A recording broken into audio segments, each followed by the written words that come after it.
اتأخرنا كتير قوي عشان خاطر نصور لكم الفيديو دوت، بس هنحاول بعد كده نبقى كل اسبوع باستمرار ننزل لكم فيديو. اتطلب مني كتير اصور موديل جي 17، والحمد لله قدرت اوفره لكم. وتعالوا نتفرج مع بعض سوا عليه. طبعا ده جي 18. مميز جدا، شكله شبه الشهير جدا اللي اسمه جلوك بالظبط، شبهه بالظبط. والتمييز بتاعه ان هو من غير شاكوش. طبعا هنقول مع بعض كده. طبعا علموا اولادكم السباحة والرماية وركوب الخيل. دي حاجة كويسة جدا انت تتعلم بيها الرماية. شكله جميل جدا، وزنه تقيل، مسكته جميلة جدا.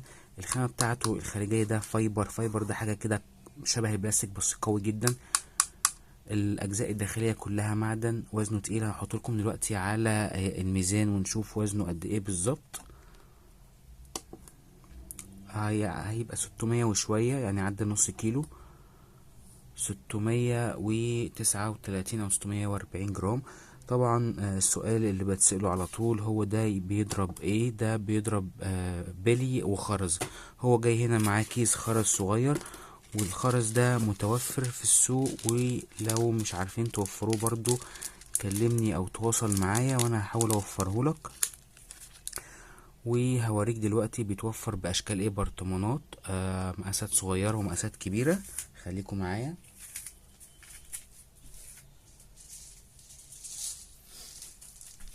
ده البرطمان بيكون فيه 2000 بلية، تمام، او 2000 خرزة. وخلينا نشوف برضو ان هو بيقدر يضرب البلي المعدن، بس ده بيبقى مش متوفر بسهولة، نادر ان احنا ممكن نلاقيه.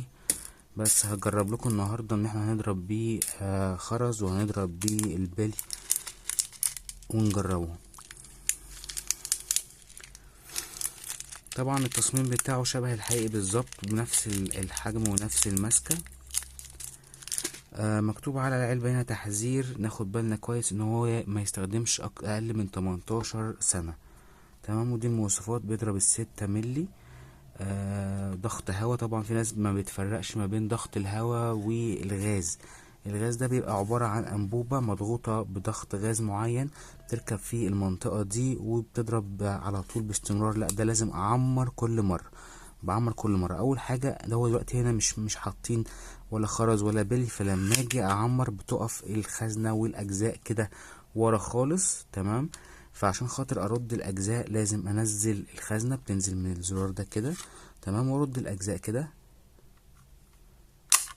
تمام. واجي اضرب بقى الضربة بتاعتي كده، طبعا هيضرب فاضي.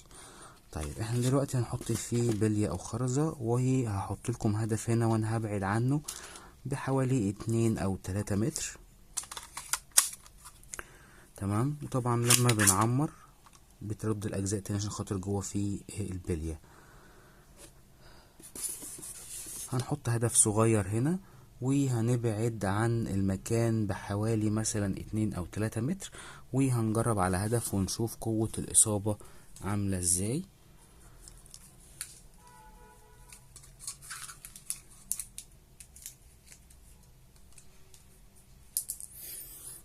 ده هدف صغير، وانا هبعد عن الهدف وهنشن على الهدف.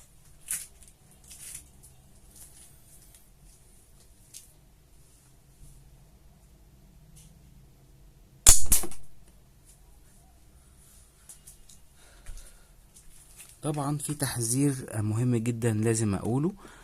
ان احنا لما نيجي ننشن على حاجة بتمتص الصدمة، لان ممكن تخبط في الجسم وترد في وشك تاني او في عينك. فتحذير، خلي بالكم كويس جدا من حاجة زي كده.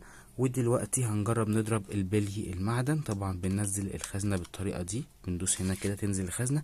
وخلي بالك ما تنزلش الخزنة وانت ايدك مش تحتها، عشان لو نزلت في الارض هي وزنها تقيل هتتكسر.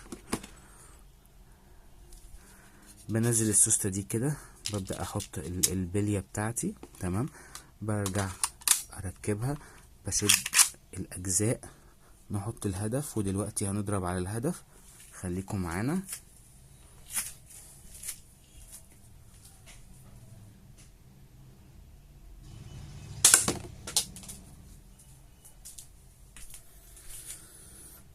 وبكده نكون جربنا قدامكم الشكل شبه الجلوك بالظبط. زي ما قلت انا بفضل اعمر كل ضربة، ده هوا، ضغط هوا، وممكن نستخدمه كديكور في المكتب او ديكور في المنزل، شكله جميل جدا. او ممكن يكون بديل الميري للناس اللي هي بتحب تمشي بالميري بدل ما يمشي بالحقيقي بتاعه، لا ممكن يمشي بحاجه زي كده. وطبعا بيجي في الجراب عادي. ما تنسوش، هو مش بيجي معاه جراب لا، لكن انت لو وفرت له الجراب هيجي في الجراب عادي. ما تنسوش تعملوا متابعه للقناه ولايك